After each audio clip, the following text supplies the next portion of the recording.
자, 오늘 우리에게 주시는 하나님의 말씀은 우리 사사기 9장 1에서 6절까지 말씀입니다. 사사기 9장 1에서 6절까지 말씀 우리 함께 찾아 읽도록 하겠습니다. 사사기 9장 1에서 6절까지 말씀. 자, 우리 1절 말씀 같이 읽습니다. 시작. 여룻바알의 아들 아비멜렉이 세겜에 가서 그의 어머니의 형제에게 이르러 그들과 그의 외조모의 집의 온 가족에게 말하여 이르되 청하노니 너희는 세겜의 모든 사람들의 귀에 말하라.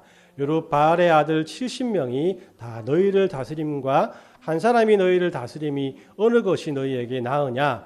또 나는 너희의 고륙임을 기억하라 하니 그의 어머니의 형제들이 그를 위하여 이 모든 말을 세겜의 모든 사람들의 귀에 말하며 그들의 마음이 아비멜렉에게로 기울어서 이르기를 그는 우리 형제라 하고 바알브릿 신전에서 은 70개를 내어 그에게 주매 아비멜렉이 그것으로 방탕하고 경박한 사람들을 사서 자기를 따르게 하고 오브라에 있는 그의 아버지의 집에 가서 여룻바알의 아들 곧 자기 형제 70명을 한 바위 위에서 죽였으되 다만 여룻바알의 막내 아들 요담은 스스로 숨었으므로 남느니라.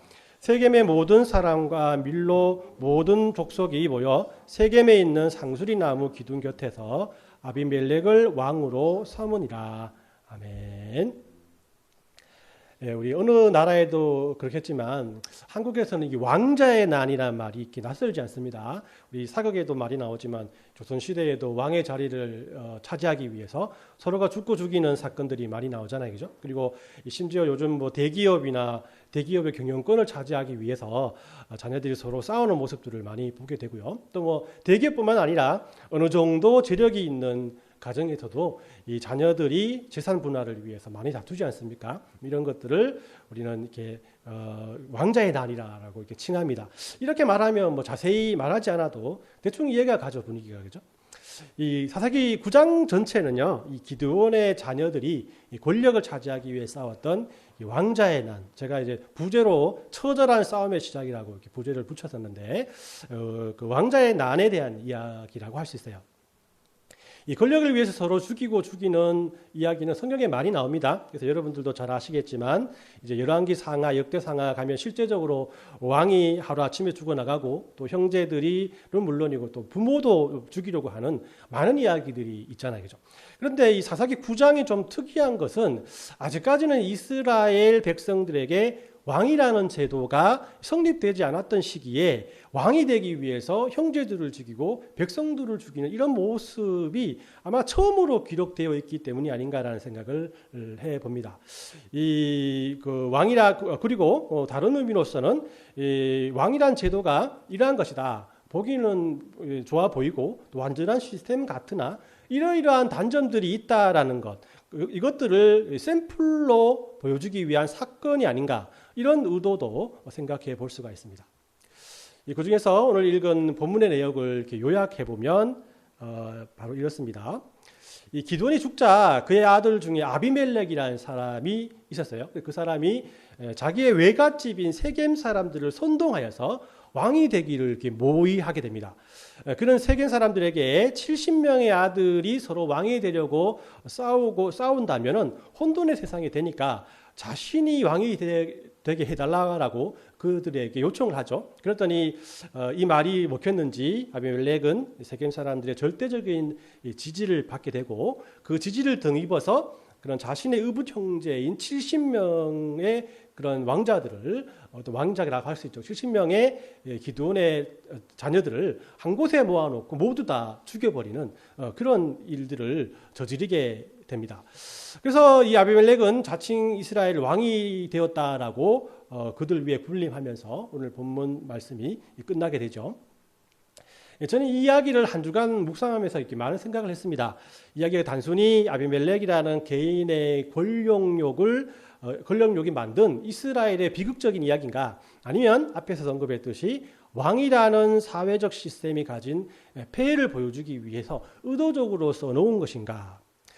그러나 이렇게 그냥 지나가기에는 아비멜렉의 이야기가 그 양도 굉장히 길고 너무나 디테일하게 모든 상황들이 다 설명되어 있습니다. 그래서 한 번만에 그 9장을 오늘 설교를 다 해버릴까라는 생각을 해보았지만 이 9장 전체를 세 부분을 나누어서 3주에 걸쳐서 여러분들과 함께 나눈 것이 좋겠다라는 생각을 했어요. 그래서 오늘 이게 우리 PPT에 보면 나와 있지만 오늘 읽은 1장에서 6절까지의 말씀을 통해서 왕자의 난에 서문이 날 수 있는 스스로 왕이 되려는 자라는 제목으로 설교를 할 거고요. 또 이제 다음 주에는 7절에서 21절까지 말씀을 통해서 그 왕자 중에 살아남은 요담이라는 사람이 있거든요. 그 요담이라는 아들이 가시나무 비유를 통해서 이 아비멜렉의 그런 자칭 왕이라고 하는 아비멜렉이 거짓되다라는 것을 밝히는 그런 내용들이고요. 또 22절에서 57절까지 긴 절을 통해서 아비멜렉과 세겜이 처음에는 이렇게 협력하여서 왕이 되었지만 또 아비멜렉과 세겜 사이에서 갈등이 생기게 되고 서로 간의 그런 전쟁에 대한 그런 내용들을 여러분들에게 설교하고자 합니다. 자, 그럼 오늘은 아비멜렉이 왕자의 난을 시작하면서 그가 스스로 왕이 되려고 어떤 계획을 가지고 있었고 그 계획들을 어떻게 진행시키고 있는지 이런 것들을 살펴보고 그런 그의 행동들이 우리에게 주는 교훈이 무엇인가에 대해서 한번 이렇게 알아보려고 합니다. 먼저 아비멜렉은 이 왕이 되기 위해서 다른 것을 사용하시는 것이 아니라 혈연과 지연을 사용하게 됩니다. 이 기드온의 아들인 아비멜렉은 70여 명의 아들 중에서도 왕이 되고자 하는 권력욕이 아주 강했던 사람 중에 하나였어요. 그래서 아비멜렉이 왕이 되려고 그렇게 노력했던 것들은 나름대로 그 이유가 있다는 것을 여러분들 잘 아실 겁니다. 그 이유는 그가 당신과 당신의 아들과 당신의 손자가 우리를 다스리소서라고 이스라엘 사람들이 왕권을 제안한 기드온의 아들이었기 때문이죠. 그죠? 다르게 말하면 너희들이 나의 아버지인 기드온에게 왕권을 제안하지 않았느냐. 아버지가 아니라고 말했지만 실제적으로는 아버지는 자신에게 왕권을 주기 위해서 그렇게 한 것이다 라고 말하면서 아비멜렉은 자신의 왕권에 대한 정당성을 부여하게 됩니다. 먼저 그가 달려간 곳은 자신의 외갓집인 세겜 땅인 거죠. 세겜은 자기 어머니의 고향입니다. 우리가 지난 시간에 살펴본 것처럼 성경은 이 일에 대해서 먼저 우리들에게 알려주고 있거든요. 지난주에 우리 기드온이 죽고 난 다음에 기드온의 자식에 대해서 8장 31절 말씀에 언급을 했습니다. 그죠? 세겜에 있는 그의 첩도 아들을 낳았으므로 그 이름을 아비멜렉이라 하였더라라고 이렇게 명확하게 말을 해주고 있는 것이죠. 그는 이게 첩의 아들로서 많은 사람들에게 차별을 당했겠지만 아비멜렉이라는 이름의 뜻이 뭡니까? 왕의 아들이라는 뜻이잖아요. 그죠? 그러니까 왕의 아들이라는 칭호를 갖고 있듯이 그가 권력력을 가지고 있는 그런 사람이었다는 것을 우리에게 보여주고 있고요. 또 아비멜렉은 외갓집 동네 사람들에게 그래서 이렇게 외칩니다. 오늘 1절, 2절 말씀을 한번 제가 다시 읽어드리겠습니다. 여룹바알의 아들 아비멜렉이 세겜에 가서 그의 어머니의 형제들에게 이르러 그들과 그의 외조모의 집 온 가족에게 말하여 이르되 청하노니 너희는 세겜의 모든 사람들의 귀에 말하라. 여룹바알의 70명이 다 너희를 다스림과 한 사람이 너희를 다스림이 어떤 것이 너희에게 나으냐 또 나는 너희의 고륙임을 기억하라라고 이렇게 말씀을 하죠. 이 기드온의 아들이 70명이 있었는데 서로 나라를 다스리겠다고 하면 큰 싸움이 일어나고 얼마나 혼돈하겠습니까? 그래서 어차피 한 명이 다스려야 할 바에야 당연히 같은 고향의 형제이고 같은 피를 나눈 내가 왕이 되는 것이 좋지 않겠냐라는 것이에요. 우리가 남이라, 그죠? 우리가 남이 아니니까 나 좀 뽑아야지, 어떻게든 뽑아야지 이런 형태로 그들에게 유인책을 쓰게 되었다는 것입니다. 이런 게 혈연과 지연을 강조하는 것의 위험성은 그렇지 않는 집단에 대해서 적대감을 가지게 하는 데 있다는 것이죠. 그래서 우리가 일명 지역 감정이나 인종 차별 등이 바로 이러한 생각이라고 할 수 있는데 좀 말이 되지 않는다고 생각 같고 말이 되지 않는 생각 같고 또 정근대적인 사고방식 아닙니까? 그죠? 그렇게 말한다고 내가 죽을 것 같아라는 생각을 가지고 있지만 어떤 면에서 이런 생각들이 이런 요소들이 굉장히 사람들에게 잘 먹히더라라는 것이에요. 왜냐하면 내가 속한 그룹은 선하고 다른 그룹은 악하다라고 하는 생각하는 이 사고 자체가 매우 단순하기 때문이거든요. 그래서 이 정치하는 사람들이 가장 잘 써먹고 많은 사람들을 속이기에 편한 방법이기도 합니다. 우리 역시 이 사실을 잘 알면서도 쉽게 속아 넘어가게 되죠, 그죠? 이 아비멜렉의 예상대로 이런 혈연과 지연에 대한 호소가 잘 먹혀 들어갔어요. 그래서 세겜 사람들의 마음이 아비멜렉에게로 기울게 됩니다. 3절 말씀해 보니까 그의 어머니의 형제들이 그를 위하여 이 모든 말을 세겜의 모든 사람들의 귀에 말하매 선거운동했다는 거죠. 그죠? 그의 마음이 아비멜렉에게로 기울어서 이르기를 그는 우리의 형제라라고 이렇게 말을 합니다. 이 세겜 사람들의 마음이 아비멜렉으로 기운 것은 그렇게 하는 것이 정당하거나 합당하기 때문이라기보다는 이런 지역 감정에 세겜인들이 넘어갔기 때문이라고 할 수가 있죠. 두 번째로 세겜 사람들을 선동해서 세력을 모았습니다. 두 번째로 아비멜렉은 왕이 되기 위해서 이방 신전의 자금을 또 사용하게 됩니다. 우리 여러분, 제 아무리 왕이 된다고 용감하게 말을 하지만 실제적으로 이 계획을 행동으로 옮기려면은 뭐가 필요합니까? 돈이 필요합니다. 그죠? 그래서 이런 아비멜렉의 말을 듣고 가장 먼저 반응을 보인 집단이 세겜의 귀족들이었어요. 그들은 아비멜렉의 제안을 받아들이고 그에게 자금을 지원하기로 결정을 합니다. 그런데 뭐니 뭐니 해도 자금의 출처가 중요하지 않습니까? 그죠? 아무데나 막 받으면 안 되잖아요. 근데 그 돈의 출처를 성경이 우리에게 밝히고 있는데 그 돈이 바로 바알브릿 신전에서 나왔다라고 4절을 말합니다. 바알브릿 신전에서 은 70개를 내어 그에게 주매 아비멜렉이 그곳으로 방탕하고 경박한 사람들을 사서 자기들을 따르게 하고라고 되어 있거든요. 이 바알브릿의 신전이라고 말을 했는데 그래서 많이 들어봤지 않습니까? 바알브릿이라는 것이.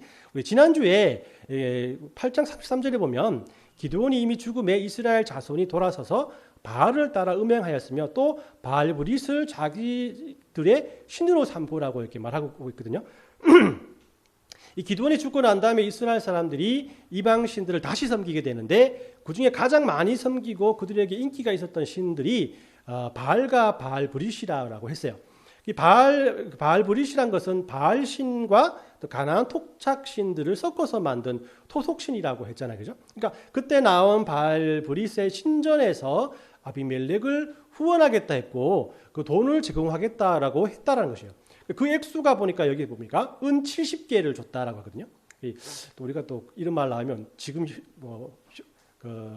돈을 얼마 정도 되는가라고 유출할 수 있겠죠, 그죠? 그래서 여기서 은 70개라고만 기록해서 화폐 단위를 써놓지 않기 때문에 요즘으로 환산하기는 어렵지만 아무튼 이 정치 자금 뭐 한두 푼 줘야겠어요, 그죠? 정치 자금이라고 했기 때문에 그 액수가 상당했을 거라는 겁니다. 쉽게 생각해서 아비멜렉의 경쟁자들이라 할 수 있는 기드온의 남은 아들 70명, 즉 아비멜렉의 배다른 형제 70명을 제거하는데 한 명당 은 1개를 쓰도록 이렇게 지급했다라고 할 수가 있어요. 아비멜렉이 바알브릿 신전에서 나온 돈으로 왕이 되었다면 어떤 일이 일어날까요? 정치 자금을 지원한다는 것은 그 뒤에 당연히 속내가 있지 않습니까? 그죠? 뭐 그냥 공짜로 줄 리는 없죠. 이런 아비멜렉이 왕이 된다면 아마도 이스라엘은 하나님을 섬기는 나라가 아니고 바알브릿을 섬기는 나라가 되었을 것이란 겁니다. 그래서 이게 만약 아비멜렉이 자기 아버지인 기드온을 생각했다면 이 돈을 받지 못했을 거예요. 그죠? 뭐 기드온이 누굽니까? 자기 집에 있던 바알단을 부수고 우상 숭배를 타파했던 그런 사람이 아니었어요. 그죠? 그래서 그의 별명이 뭐였어요? 여룻바알, 즉 바알을 대적하는 자라는 뜻이었잖아요. 그렇다면 이 돈은 절대 거절해야 되는 것이 마땅합니다. 그러나 그는 이 돈을 의지하여서 자기를 대신해 줄 사람들을 사게 되었다는 것이요. 세 번째로 보면 아비멜렉은 왕이 되기 위해서 그 돈을 가지고 용병을 사서 청부 살해를 지시하게 됩니다. 이제 지지를 하는 세력도 얻었고 또 돈도 얻었어요. 이제 자기의 계획을 실행할 때가 됐잖아요, 그죠? 그래서 아비멜렉은 이 돈을 가지고 용병을 삽니다. 이 아비멜렉은 은 70개의 용병을 고용하는데 우리가 읽었던 4절의 뒷부분을 보면 그런 사람들이 어떤 사람인가에 대해서 설명하고 있거든요. 아비멜렉이 그곳으로 방탕하고 경박한 사람들을 사서 자기를 쫓게 했다라고 이렇게 말을 합니다. 여기서 방탕하고 경박한 사람이라고 설명을 하는데 이는 그들이 할 일이 방탕하고 경박한 일들을 하는 사람이었다라는 그런 설명이거든요. 이 정상적인 사람으로는 도저히 하기 힘든 일들을 하는 사람들, 이런 사람들이 그가 돈을 주고 고용했다는 것이에요. 아비멜렉은 돈으로 이런 뭐 깡패나 조폭들을 고용했겠죠. 그리고 자기 이복 형제 70명을 한 곳에 모아놓고 거기에서 그들을 시켜서 모두 그 70명의 이복 형제들을 죽여버립니다. 아비멜렉은 그 돈을 가지고 청부살인을 사주해서 스스로 왕이 되었다는 것이죠. 그가 피치 못할 사정이 있거나 그럴 만한 원한 관계가 있었기 때문에 이런 일을 자행한 것이 아니라 단지 왕이 되기 위해서 인륜을 배반하고 형제를 죽인 거예요. 그 후에 아비멜렉은 그가 바라던 대로 자칭 왕이 되었습니다. 저는 이 이야기를 통해서 아비멜렉의 행동은 개인만의 행동이 아니라 우리 각자의 깊은 내면에 있는 악한 습성들을 보여준다라는 생각을 하게 되었어요. 그것들이 무엇인가? 먼저 우리는 사람을 대할 때 무엇인가 엮기 위해서 혈연이나 지연, 특히 학연들을 많이 사용하지 않습니까? 물론 이런 것들이 서로 처음 만났을 때 마음을 이어줄 수 있는 특별한 그 부분들이 분명히 있습니다. 삭막한 이민 생활을 하고 있는 가운데 지나가는 사람이 여러분 한국 분이세요라고 이렇게 말 한마디 던진다면 벌써 마음이 막 안정되죠. 안정되고 그죠? 만약에 여러분들 보도 넣는데 보도에 행정하는 사람이 한국 사람이야. 얼마나 마음이 편하겠습니까? 그죠? 한국말로 하면 되니까. 또 이게 특히나 이 서울이나 경상도 등 자신이 태어나고 자란 곳의 사람을 만났다면 그만큼 공유할 것이 많잖아요. 그러니까 얼마나 더 편하게 그들을 대할 수 있겠냐라는 것이죠. 더 좋은 것은 더 나가서 교회 다니세요? 집사님이세요? 아이고 그렇구나라고 하면서 그런 말을 들으면 마음까지 내어놓아도 좋은 그런 분위기가 나지 않습니까? 그죠? 그러나 이런 혈연과 지연의 논리가 하나님의 나라의 논리보다 앞서거나 더 많이 차지하여서 하나님의 나라가 설 자리가 없게 된다면 우리는 이런 것들을 또 철저하게 배제할 줄 알아야 한다는 것이요. 이것들이 교회 공동체 안에 지체들을